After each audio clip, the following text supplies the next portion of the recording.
way to get started. So I'm Andrew Wright. I'm a general surgeon at UW Medical Center. And I'm going to be sort of moderating. And I want to introduce some of the folks on the line. So Dr. Wood has been chatting. He's our chairman. Going to give us a wave, Dr. Wood. That one's me, the one that looks old. Yeah. But I'm not that old, really. We have Dr. Chris Calhoun, I think, has joined us.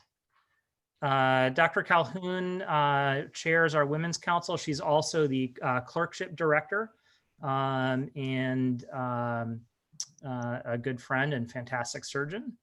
And Rebecca Maine, I think, hasn't joined us quite yet. She might be running a couple minutes late. She is running the Wellness Committee. And then who do we have on for residents? I know Dr. Beni, Zhang, and Dasari were coming. Anybody else? Let's see, you want to quick introduce yourself, Catherine? Yeah, sure. So I'm Catherine Beni. I'm a PGY4 general surgery resident, currently in my second year of research. And I'm also the resident vice chair of the Wellness Committee in the department. And I think that's an important point because it highlights the fact that we actually have residents as leaders, and we try to include our residents in a number of our initiatives within the department, because it's not just about things coming from the top down. It's really about listening to our residents and allowing them to be part of the process. Irene, Zhang, you're on. Are you on yet? She's not here yet. Okay. Mo, are you on? Yeah, I'm here. Hey, my name is Mo Dasari. I'm a R4, and I am involved with the Women's Council. I'm the resident chair of the Resident Women's Council. Work a lot with Dr. Calhoun and residents and faculty on different initiatives, which we'll delve into more later. And also active nationally with the AWS, if I remember correctly. Yes. And Dr. Horvath, you just joined. You want to say hello? Hello, everyone. Thank you so much for joining us tonight. We're really excited to talk to you about these two issues and showcase some of our amazing faculty and residents. Thanks. Dr. Calhoun, I realize I introduced you, but I didn't have you say hello or introduce yourself, so I apologize. That's okay. Hi, I'm Chris Calhoun. As was mentioned, I'm the chair of the Women's Council and for the faculty, and then oversee and kind of the faculty advisor for the resident council, Women's Council. And then I'm also the clerkship director. I've been here for a number of years. And so I like working with residents as well as med students.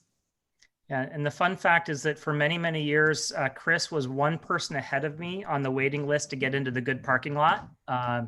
So I've been following her ever since I got here. Let's see, who else do we have? Anybody else, any other residents on right now? Irene just joined us. Oh, great. Sorry to put you on the spot. Dr. Zhang, you want to introduce yourself real fast?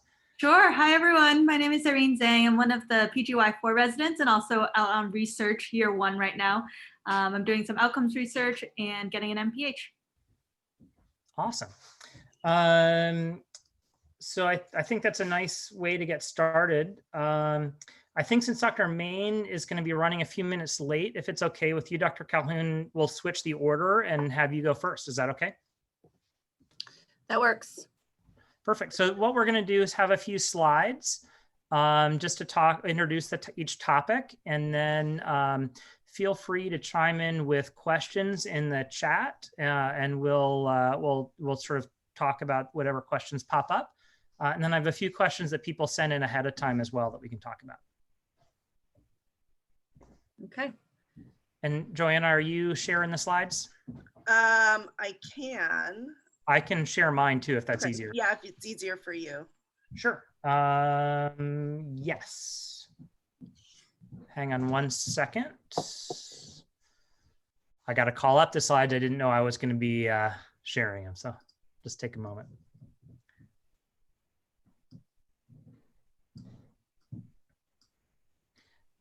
I have two screens, so if you see me looking off the screen, it's because I'm putting the slides on one and Zoom on the other. All right, can everybody see those slides? Yes. All right. So I'm going to go ahead and jump to Dr. Calhoun. Okay, well, welcome. I think we really wanted to be able to highlight the work that we've been doing on the Women's Council. I think diversity inclusion of race and gender is a very important aspect of this department, as well as wellness. The Women's Council has been in effect for 4 years at this time. Whoops, sorry. That's what I get for trying to tab between things. And it initially was composed of faculty as well as a couple of residents, but we really quickly figured out that having both a faculty council as well as a women's resident council, trainee council was important. And so, next slide.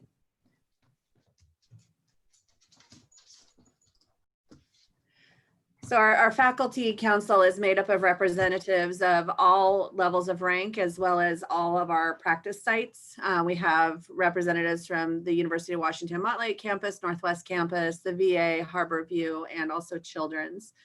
We meet monthly, and we also convene overall group meetings with the residents council as well. And so next slide.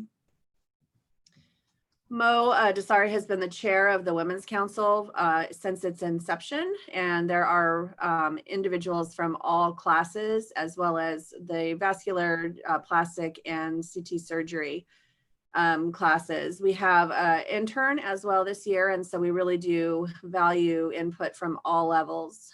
We really felt that the resident training committee, training council was really important because it really was not, we just felt that being all inclusive and that the resident trainee council had different issues to work through than the faculty. And Mo can speak to some of that as we go along.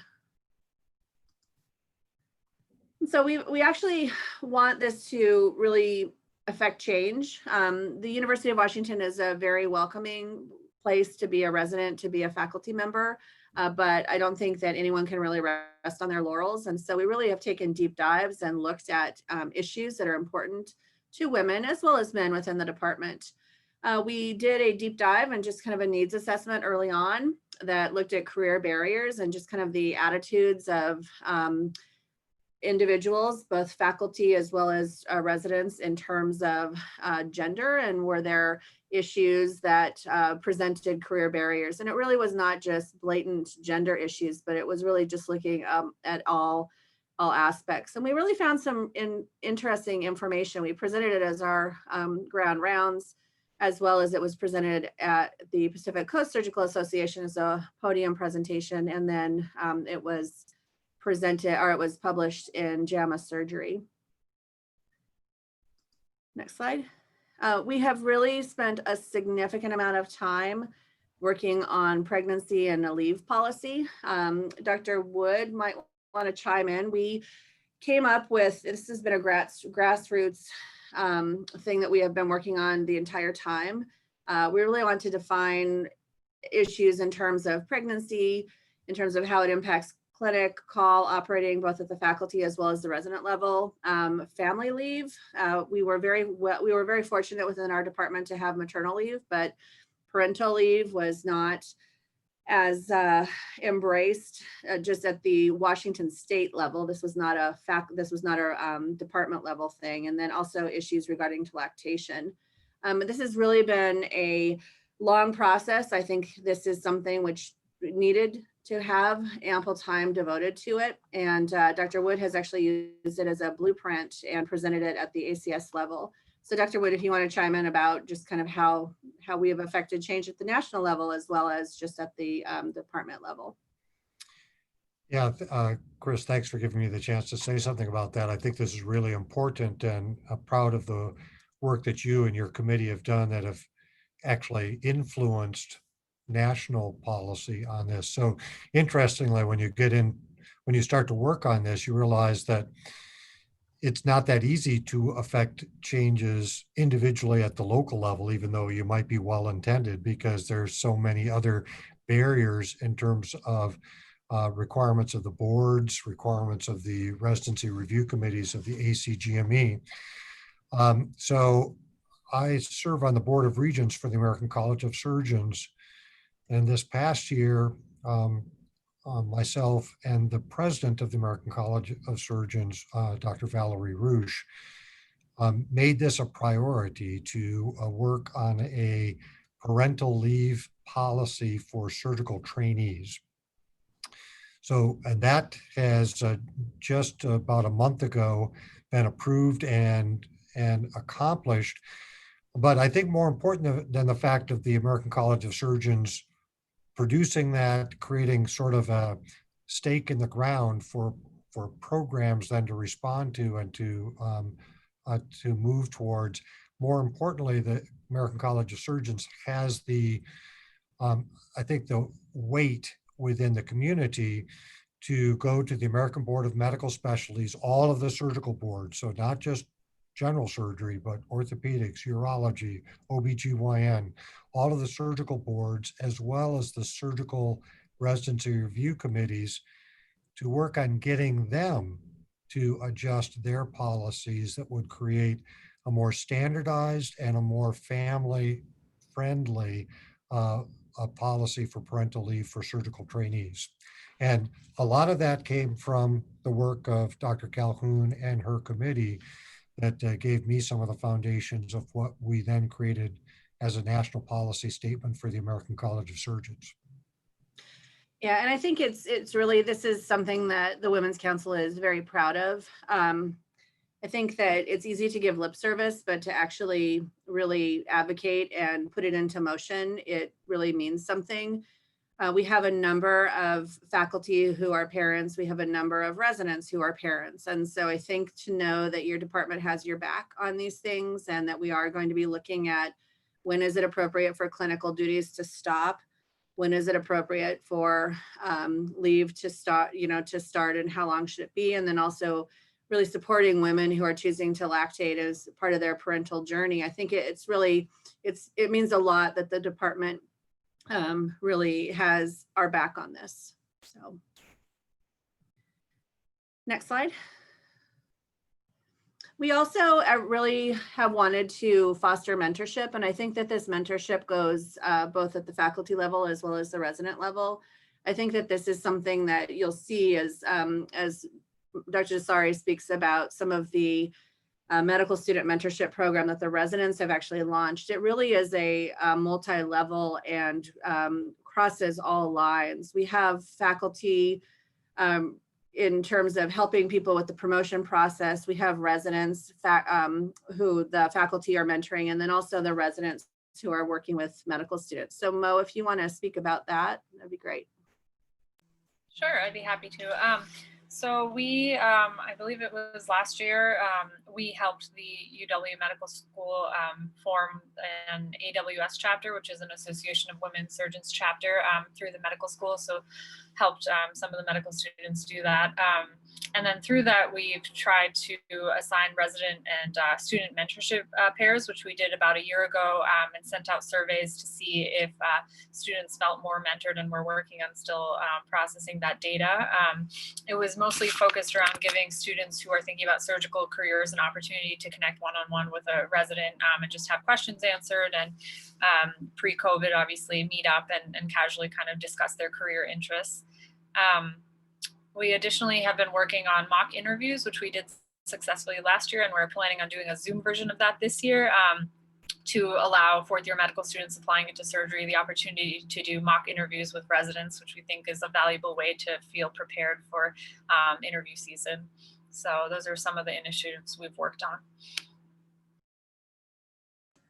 And then also, we pre-COVID really took it from a mentorship role, and not so like formalized, but really monthly social gatherings where people in a less formalized setting could really meet together and talk about topics. And I think this was really the brainchild of Mo and Dr. Dasari. And I think it was we got sidetracked a little bit with COVID, as a lot of things have, but I think we're getting those back up and running. And I think it's really a nice forum, and it's there have been topics, there have been not topics, and they've been at faculty's houses. And I think that they've just been really good sounding board areas. And it's really it's really a testament to Mo and the resident group that they got this up and running.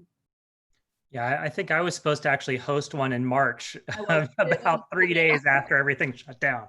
Yeah. So I'm waiting for things to open it back up again. Still on the docket. Yeah, we started last month. We did one virtual one. We're going to do another one in a week. So I think we'll probably just continue with that format as long as we have to. But I think that you'll see mentorship is very important here, and it's the formalized process that the residency, you have your assigned mentor, but then these are other really important mentorship aspects that we really want to foster the development of people along at all levels.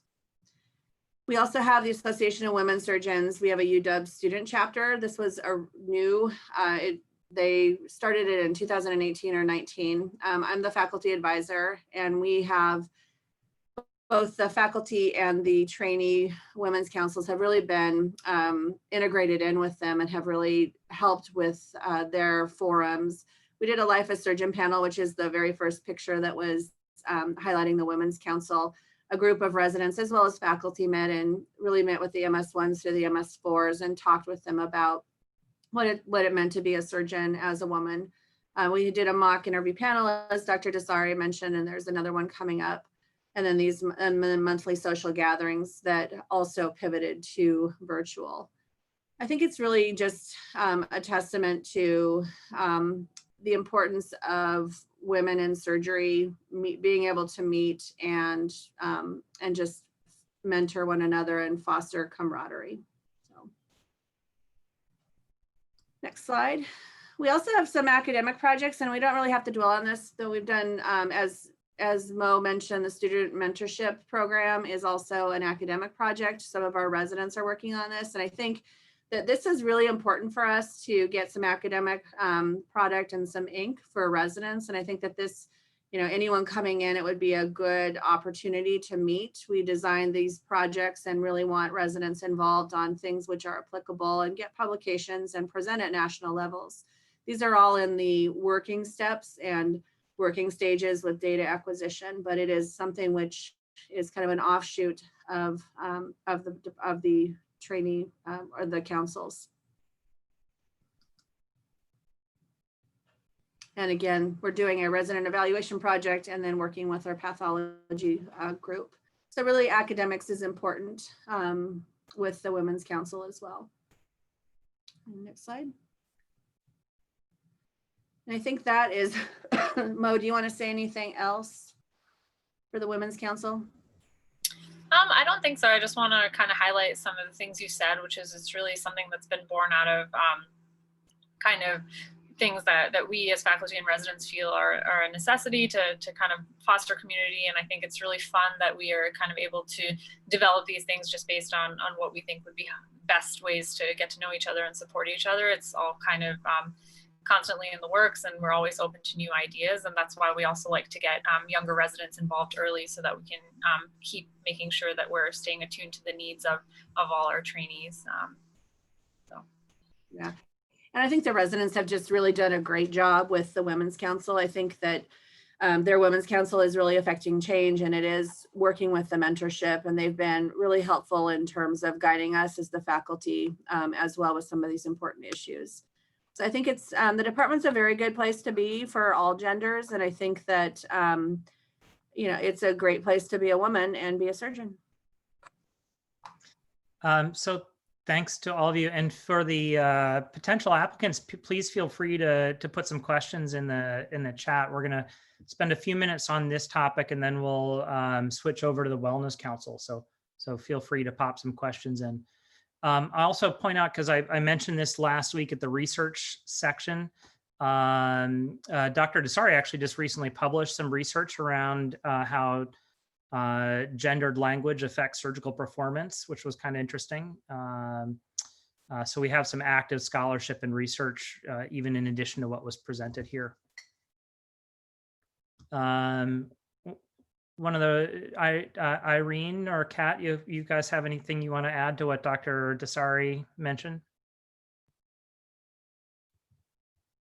I just want to add that I'm really excited about the pregnancy and parental leave policies. I have a toddler and, was pregnant during residency. I'm actually expecting baby number 2 at the moment. And so far, I have to say that I have been blown away with how supportive the department is. That's one of the things that I had a lot of trepidation about as an applicant and, applying to general surgery. You always hear of these kind of horror stories about being shot down in terms of having a family. And I have to say that this department has been amazingly supportive of that. And, even when I had to take a brief period of medical leave, everyone was incredibly supportive. Attendings were supportive of the fact that I would need to sit down in the OR after an hour or so of operating because I would feel faint. There was no pushback. It was amazing. All right, then I'll get off my soapbox now. Well, Kat, I'm really happy you got on that soapbox because I worry of whether we're supportive enough. And so hearing from you that it's working that's really helpful to hear because, from my position, I worry, do we do enough to support our faculty and residents through the very, tough, set of conflicts that arise of trying to be a parent, trying to be a good parent, and also trying to do your job. I know it well. I've been there.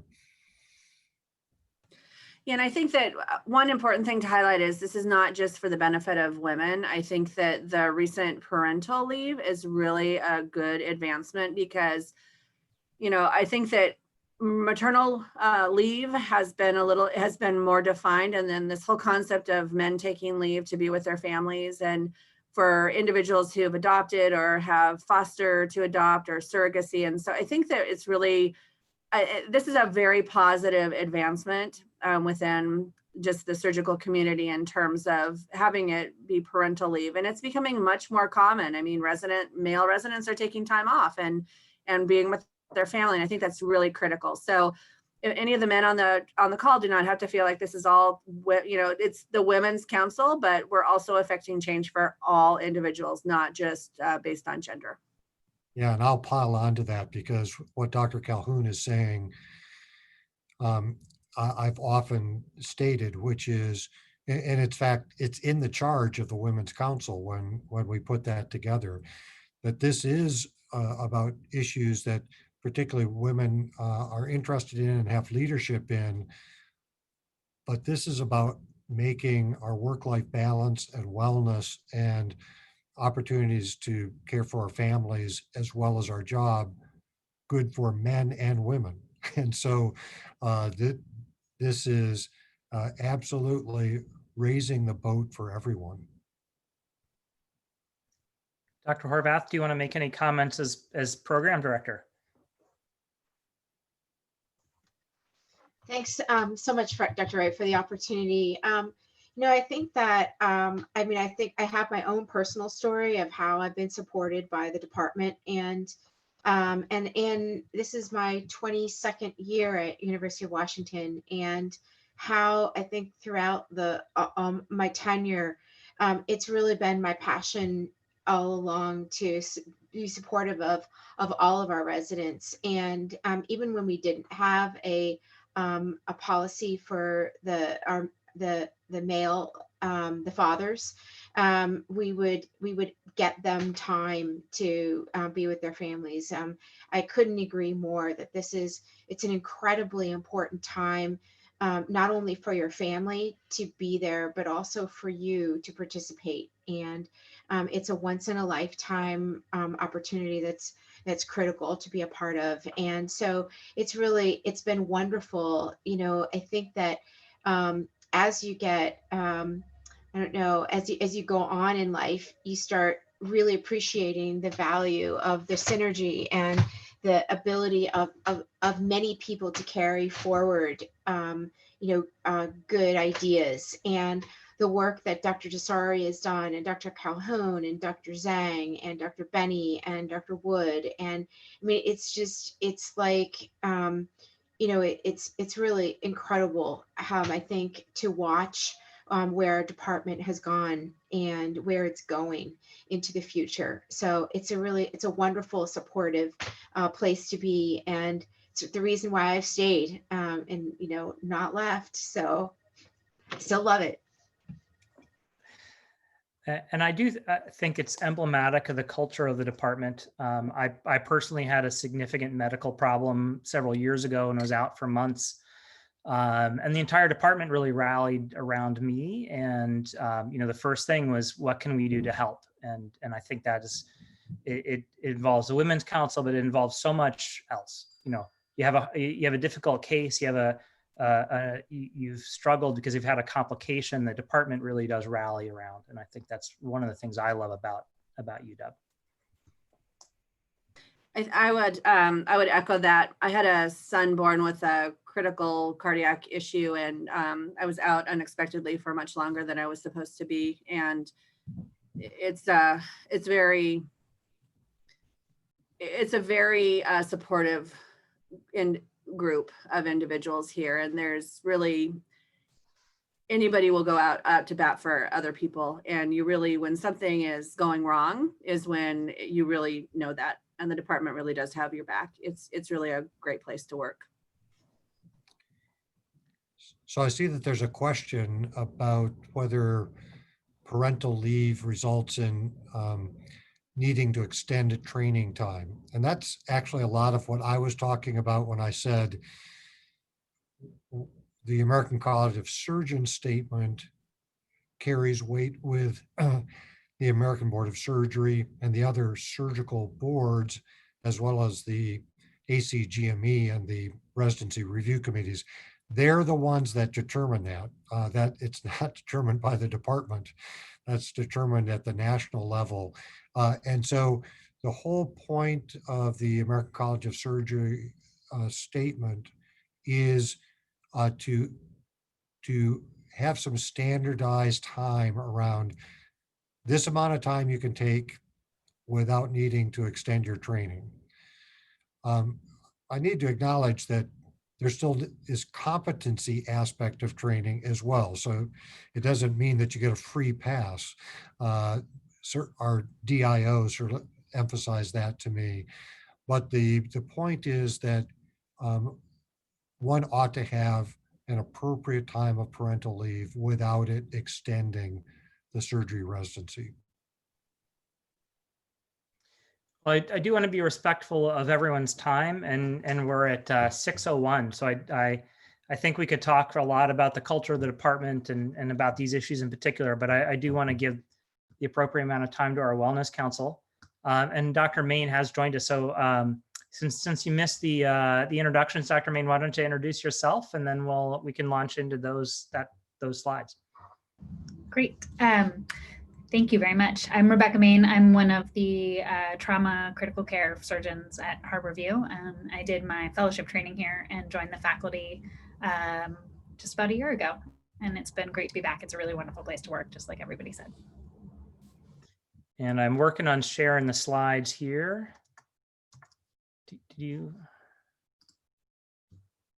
Let's see. Here we go. Oh, fantastic. Thank you, Dr. Wright. Dr. Wright, excuse me for 1 second. I think we actually skipped a slide. Can you go back one slide? Because I don't want to miss out on the forum. Oh, the slides got out a little out of order. Do you want to do that now or at the end? Oh, sorry. It was at the end of I just wanted to make sure that we didn't skip it. And I thought it was next. So I'm sticking up for Dr. Zhang and this amazing group that you created. So however you want to do it, you're running the show tonight. Actually, Joanna's running the show. I'm just along for the ride. Sorry, Dr. Beni, I think you were leading off there. Oh, no problem. So I'm Catherine Beni. I'm, as I said, I'm a fourth year surgery resident here. And I'm the resident vice chair of the Department of Surgery Wellness Committee. So we're a relatively new committee. We were founded after a survey conducted late last year. And so we really assembled pre-COVID in January of this year. And the goal was to address wellness, not just from a resident perspective or faculty perspective, but really from an entire department, a department-wide perspective. And so we involve faculty, resident, and staff members in order to really understand and get the pulse of the entire department. Since we're all interacting with one another, it doesn't make sense to just look at one aspect of an ecosystem. And so what I like to just talk about is who's on our council and basically plans for next steps, which I'll get into with the ESRT and second trial. Would you mind going to the next slide, please? So as I said, we include representatives from all three groups within the department. Our chair is Dr. Lori Langdale, who's the chief of surgery at the VA. Our staff vice chair is Karen Crow, who is the education director in the plastics and reconstructive surgery department. And then there's myself. And our main goal with this wellness committee is to identify specific wellness challenges and brainstorm solutions. So this really was the brainchild of Dr. Wood after conducting a department-wide survey last year that took the pulse of the department. And in part of that process, we identified certain issues, such as rates of burnout, which of course you probably have heard about across surgery residency in general, is that it's a challenging career and it's a challenging field. And so it's to be expected that there are relatively high rates of burnout in general. And so the question that we then wanted to address is how can we specifically address burnout within our department? What specific things can we do? And so right now our committee meets on a monthly basis with all three aspects of the department in order to identify these challenges and address them. And in fact, we just sent out a mini survey this morning in which we are asking some additional details about wellness and how we can best support people. So we're looking forward to getting the results from those. Next slide, please. These are our committee members. As you can see, we have, we're not just part of general surgery either, we're a department of surgery. So we have a number of faculty who are in general surgery. We also have plastics, reconstructive surgery, cardiothoracic, vascular, transplant, and pediatric surgery across a variety of sites. So we have UW, Harborview, VA, and Seattle Children's. And then we have a number of residents who are on this committee as well, who again are representative of not just general surgery, but also plastics and reconstructive surgery, vascular, and cardiothoracic. Next slide, please. So we are a relatively new group, so our accomplishments are not quite as broad as the Women's Council, but we have had some pretty significant accomplishments in the past. One of them was that we supported and came out of a combination of a resident wide brainstorming session, and then with support from the Wellness Committee, was a change in a home call policy.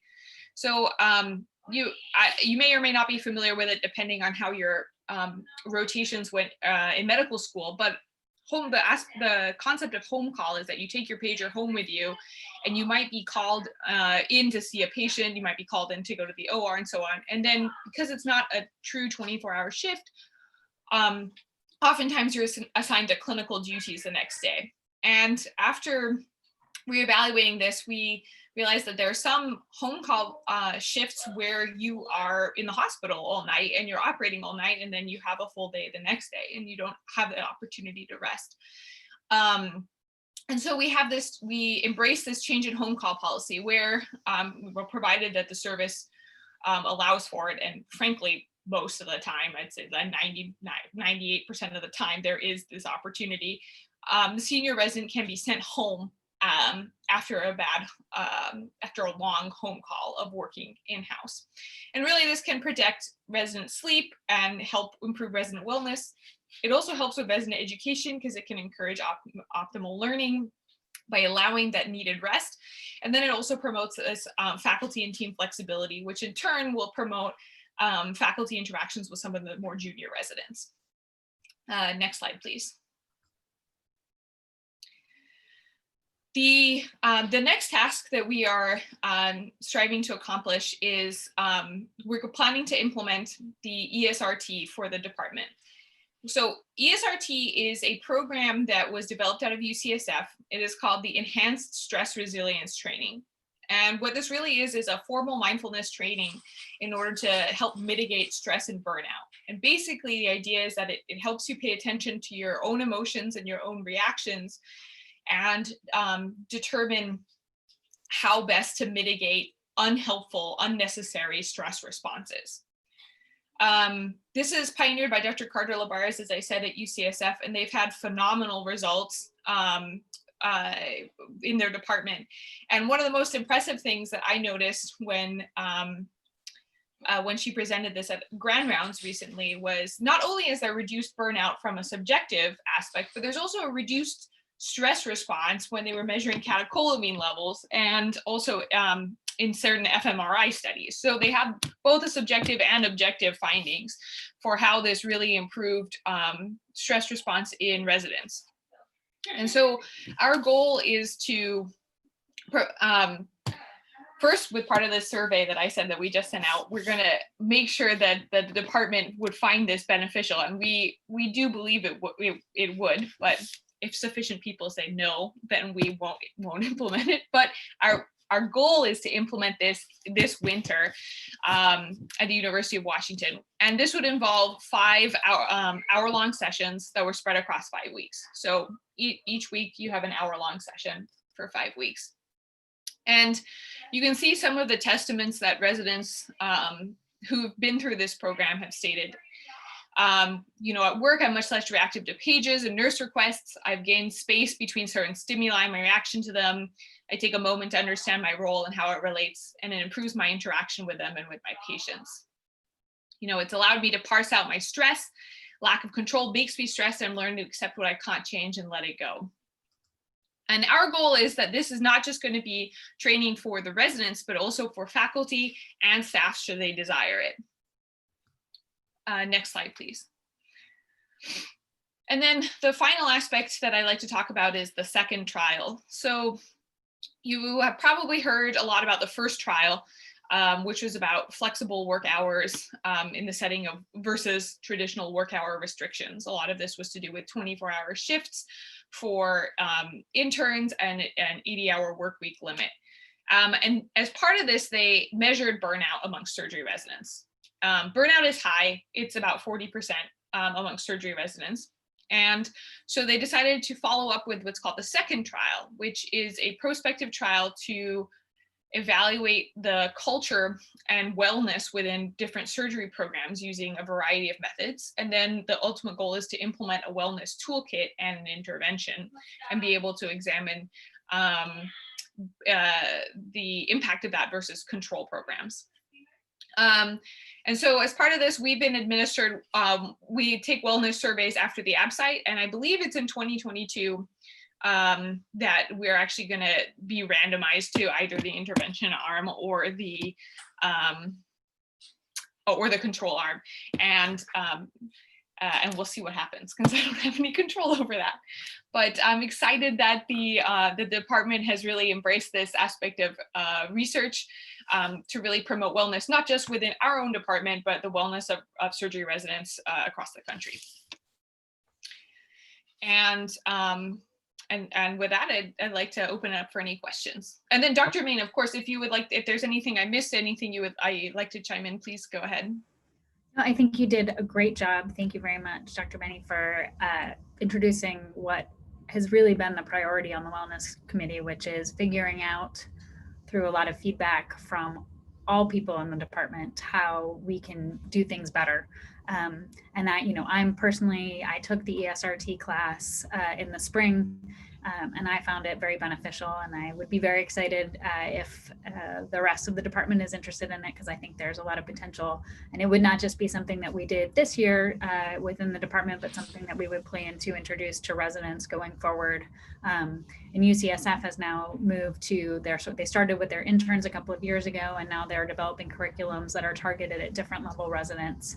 And so we can see sort of how things go, but that would be an exciting thing if we're finding it beneficial to include as well. So I think there's like Dr. Beni said, we're early on in our work, but I'm very excited for the department focusing on this and really making it a priority, that we build a good culture together, and that everybody is feeling supported and able to really enjoy what they're doing as much as possible. And I would also like to thank Dr. Wood directly for really bringing us together, and this being his brainchild. So thank you for giving us this opportunity as well. Dr. Zhang, I think you were going to talk about the forum. Thanks, Dr. Wright. I think that we've heard about a lot of really exciting and relatively new initiatives through the department. And I will say one thing that I was initially attracted to, I think, about UW and continue to be very impressed with, is the fact that we are kind of reflecting on how we're doing and taking our own pulse. And there's always an opportunity to continue improving on the residency and the program at large.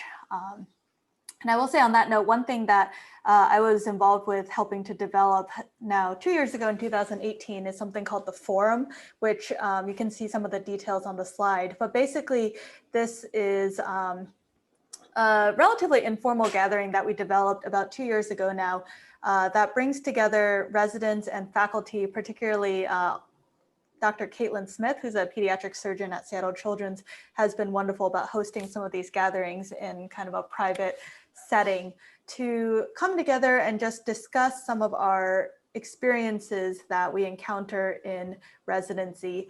Things like bad patient outcomes, complications, or just individually challenging interactions that we've had. And, you know, it's sometimes a little bit more structured, and Dr. Smith and others will kind of bring experiences that they've had in their training and ways that they've kind of overcome it as well for discussion. And sometimes it's a little bit more just kind of an informal setting to get to know each other better and talk through some of these more difficult topics and sort of take some space and time out to address that these are difficult experiences that we're having. I think it's been pretty well received. Usually we do it about once every 2 months, and gathering, you know, on the order of 5 to 10 people together at a time.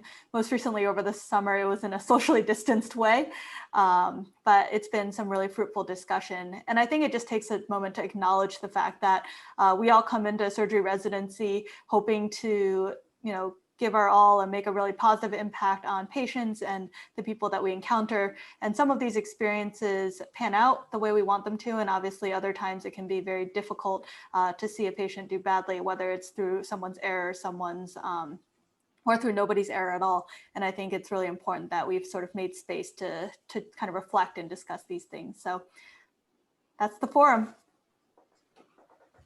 And I also want to point out the UW, even beyond the Department of General Surgery, has a really robust program for wellness, peer-to-peer support, a number of other things.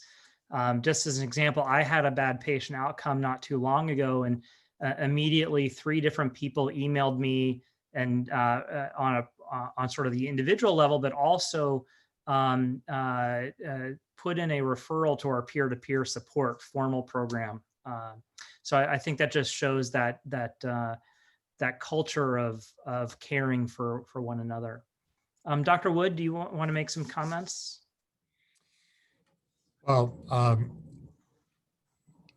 it'll be brief because I think that Kat and Rebecca and Irene have covered it so well. I think the key point is that we have, I think, a renewed appreciation for how, by embracing wellness and taking care of ourselves and each other, that helps us be better doctors. And I say relatively new because when I was in training, there was nothing about this. And so, yeah, I could wade into all sorts of stories about wading through the snow both ways uphill to go to my residency program. But the good news is we are improving, and we can always be better. And I think what you're hearing is, you know, we we push each other, and we use the diversity of ideas that our people have to say, what things are weak that we could make stronger, and what things can we do to support each other better. I feel it, so I'm the chair, but I feel it from my peers. I feel what Dr. Wright was just talking about in terms of, people checking in with me if I'm okay when I've had a tough patient or a tough day. And that helps me, and I appreciate it. And that's how we should be as a community. There's a question in the chat about COVID and how COVID has affected both the work of the meetings and then also generating new ideas. And I think it's important, since we're talking about wellness, to recognize that this has been a uniquely stressful year on so many different levels. COVID, racial injustice in this country, the current election. I mean, I think all of us are feeling it. Impacts on our training, impacts on our caseload, impacts on how we run the hospital. I have been personally very proud to see the UW's response to COVID. Dr. Horvath and some of the residents really led a national model for how a residency can respond to COVID. I've been very proud about how our department has reacted to racial injustice, and we'll be talking, I think, a lot about that next week. But all that impacts wellness. And I think all of us, this has certainly been one of my most stressful years, and I'm sure the residents are feeling it as well. So I don't know if any of the residents want to comment on how COVID has affected things, or if Dr. Horvath wants to comment.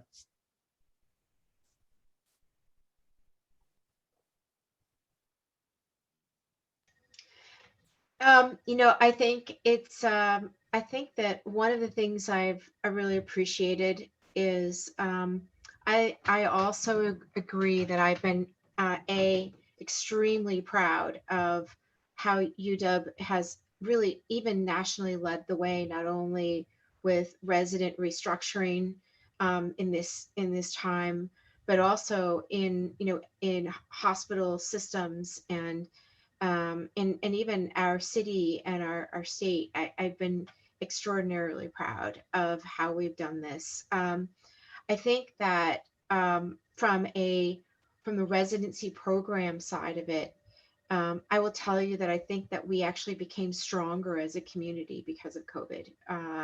We were already very strong and extremely collegial and collaborative, but we really just, when COVID hit, all of the residency training programs basically just band together and acted as one single unit. And it was really the result. It was, as terrible as it was and as stressful as it was really literally thrilling to be a part of. And I think that moving forward, in time, the last thing that I guess I would leave with is how COVID seems to be really taking everyone to their max, but in kind of unique ways. And so it's, in that regard, it's hard to put your finger on a quick fix or a solution. And again, I think what that ultimately means is that it comes back to community. And if you can't, we have programs and support things and all of those things in place, but at the end of the day, really what people need is the support of a fellow human being. And that's, I think, where we continue to do well, and we work together to to walk forward in this time together, and we're getting stronger together. I can address for Women's Council, we pivoted to all virtual during the time of COVID. And I think that there's been a lot of national press about the disproportionate impact on women from the negative impact on women from having to do the duality of trying to work as well as have a family, and how a lot of traditional gender roles are still falling to women with education of children. I personally experienced that. I have 2 young children, and I can definitely attest it's been a much more challenging time since March when they pivoted to remote learning. One thing that the Women's Council is, one of our initiatives, at least on the Women's Faculty Council, is sponsorship, really advocating for other people and really having people rise up and really looking for those avenues that, you know, hey, I have this person in mind for this panel. Why don't you invite her? Why don't you invite him? And so that's what we're doing. There is a question about, Philip had a question about outside of the forum, who do people turn to? And I think it's really, we're all available for people to come to. I have personally helped in 2 situations where there were some gender-based issues, and I felt very privileged to actually have the people be willing to come and give me very vulnerable information and help them through things. And I think that that's one of those less formalized processes, but my door is always open, and I tell residents that. And it's really, you know, there are different avenues which are less formalized and less structured, but there's definitely people out there to help if things do come up. And I just like to add something. I think that actually by virtue of having these, well, now virtual, but formerly in person, kind of more informal meetings between attendings and residents, I think that's actually fostered a lot of really good camaraderie, in the sense that I feel a lot more comfortable in many ways approaching faculty when I'm having trouble with something, or if I need help, because I've, you know, hung out with them at someone's home and kind of talked and hung out. And I think that really actually goes a long way. So I think a lot of these initiatives are actually feeding into residents being able to reach out to attendings maybe with more ease when they need help or want to run something by them. Community building. Yeah, I definitely want to echo that. And I will say that I think there's also the opportunity, sorry, there's like a fuzzy cattail in the video. There's also the opportunity to debrief with a team if something difficult or challenging has happened. And I've definitely, even with faculty who are on this call, had the opportunity to just say, hey, can we talk about that patient that we had yesterday that was really tough? And everyone has always been incredibly warm and willing to take a few minutes just to kind of go through that. And I think the other piece of this, and I'm sure it's not unique to our residency program, but I really appreciate that it is a factor here, is that, you know, I'm really close friends with the other people in my class year, but also people in other class years. And these are people who can kind of appreciate the day-to-day of what we're going through in a way that maybe not a lot of people outside of surgery residency can. And I think that we do have a lot of opportunities to get together, you know, individually and as a group, and just kind of hang out and talk about some of these things. And that's hugely cathartic and helpful, and definitely a big part of this journey that we're taking. There were some other answers in the typed in the chat. So if you're not reading the chat, you might want to check those out. But they all fundamentally get to the fact that we have a number of different formalized programs. Dr. Wood has weekly breakfasts with the residents. So he'll meet with the interns 1 week, the second year is 1 week. There are pathways for counseling. There's pathways to take concerns. But then there's also those informal networks, like I think you heard from all of our residents on the call. So I'm very, I think that there's not one right answer to a situation, but the fact that we have multiple avenues, I think is actually really important. And Dr. Wood, you had your hand up.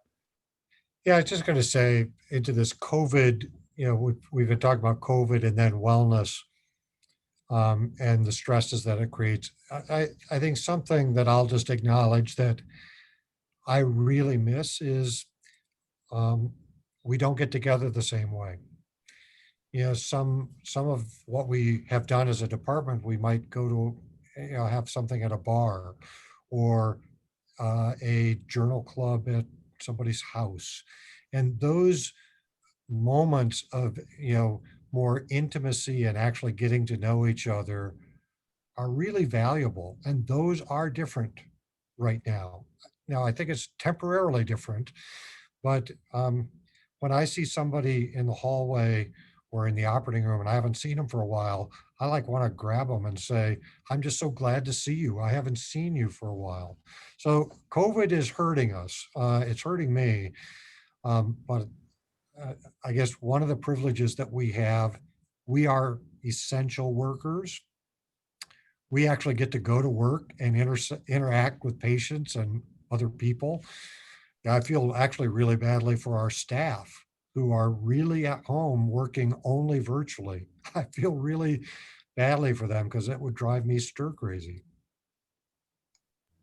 Just to add on to that, we actually over in our division had a virtual staff faculty happy hour to acknowledge the fact that we haven't gotten to spend time with the people who are so important to our usual day-to-day work, and it was really nice.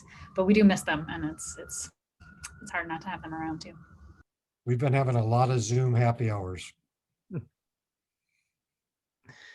Excellent. Well, it's actually 6:30, so I really appreciate the time both of our panelists and also all of you as potential applicants.